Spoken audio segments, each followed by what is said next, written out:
అదే ఇప్పుడు నేను నేను ఏం చెప్తున్నానంటే, ఇందులో 2 అంశాలున్నాయండి. మనం పాలిటిక్స్ కొంచెం దీర్ఘంగా అబ్జర్వ్ చేస్తే, మా ఓట్ బ్యాంక్ వేరు, తెలుగుదేశము, జనసేన ఓట్ బ్యాంక్ వేరు. మా ఓట్ బ్యాంక్ ఎంతసేపు మాక్సిమం ఒక రకంగా చూసుకుంటే ఆహ్, పేద, బలహీన వర్గాలు, దిగువ స్థాయి వర్గాలతో maximum vote bank మాదుంటుంది.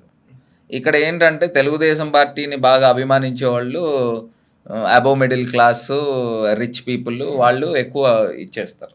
Jaganmohan Reddy గారు కూడా పేదవాడికి ఆహ్, న్యాయం జరగాలి, పేదవాడికి అన్యాయం జరగకూడదనేది ఆయన బేసిక్‌గా స్టార్టింగ్ నుంచి ఆయన పోరాటం అదే.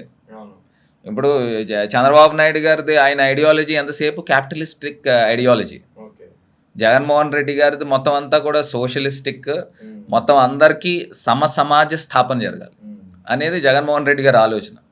చంద్రబాబు నాయుడు గారిది ఆయన తాలూకా మనుషులు ఆ గుప్పెట్లోనే ఆళ్ళే ఉండాలి అనేది చంద్రబాబు నాయుడు గారి ఐడియాలజీ.